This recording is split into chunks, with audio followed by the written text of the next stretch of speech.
Welcome friends to Hilarious Name Pending episode number 2. A week has already passed since I licked Darth Maul's face, which means 7 more days of video game news has graced the internet. Here's what I could take the piss out of this week. Nintendo discontinues the NES Classic Mini. Nintendo, the industry king of bizarre business decisions, piss-coloured Joy-Cons, has once again pulled quite a stunt. Late last year, it released this, the NES Classic Mini. What a name. A shrunken down version of the mid-80s video game console and undisputed father of modern gaming. The NES Mini came with 30 games packed into the tiny little box, and attracted quite a number of budding collectors. As such, Nintendo sold through its stock fast, and people who missed the boat were left waiting on the shoreline for the next influx of stock. So what did Nintendo do? Make more of the console?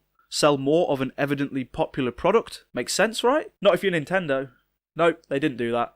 They killed it. As of last week, Nintendo released a statement saying that the NES Classic Mini had been discontinued, and as of April would no longer be available at retailers. But news came in just yesterday, after I'd already written this bit, that an SNES Classic Mini, that name, is coming in 2017, which does offer up some explanation as to why the NES Mini was thrown out, like yesterday's news. But, and this is a big but, the point still remains, Nintendo. Why can't your consumer have both? Why don't you sell both? It's obviously popular, so why not have a classic console lineup that your fans can collect, rather than limiting it? Because now this has since driven up the price of the NES Classic on websites like eBay, where sellers are offering the item at up to 4 times its recommended retail price. Way to shit all over your fans, Nintendo. Great work, guys. Great work. EA plugged the Battlefront 2 leak. After that embarrassing leak last week, EA soon made everyone forget about their little accident by releasing a slew of details about upcoming game Star Wars Battlefront 2. At last weekend's Star Wars Celebration event, EA dropped a full-length version of the trailer that leaked, and with it came some very specific details on what we can expect from the game. On the multiplayer side of things,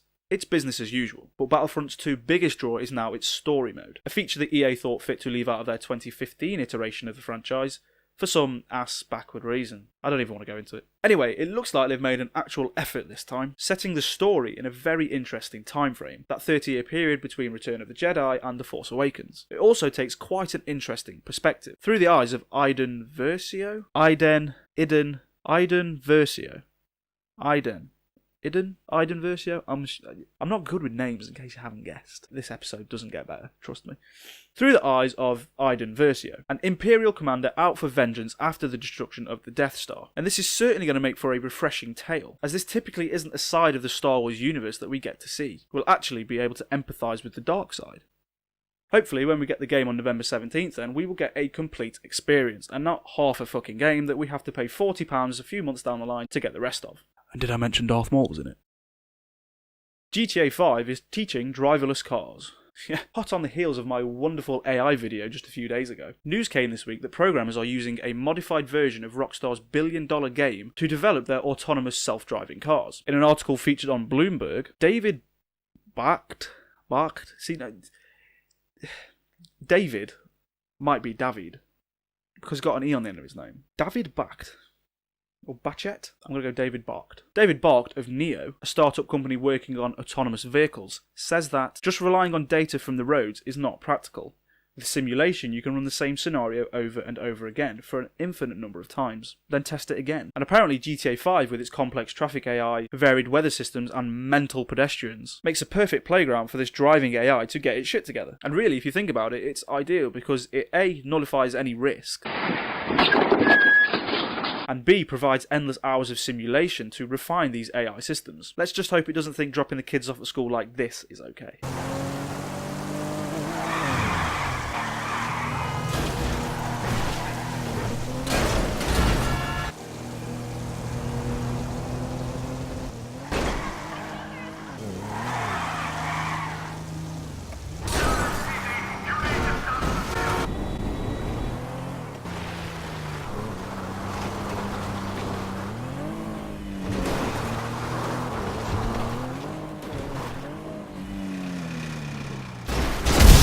Asia Olympic Committee makes esports a thing. FIFA, Dota, and quite possibly Street Fighter could soon be shedding their esports status and adopting a full-blown sporting credibility. The Asian Olympic Committee has decided that the growing popularity in esports is reason enough to make it an honest-to-God genuine sport. As such, it will be featured as a demonstration sport in the 2018 Asia Games, and as a medal sport in the 2022 Asia Games. Now don't get me wrong here, the esports scene is a growing beast and is becoming ever more popular, pulling in huge audiences. A report from the BBC even stated that esports last year pulled in £400 million in revenue and is projected to pull in £553 million in 2017. That's staggering. Yet I can't help but wonder how much of a sport playing a video game can be. And that's not to take anything away from esports players. I do not doubt their skill for a second. But in the same way that chess isn't exactly a sport, I don't see how pressing circle at the correct time for the correct length of time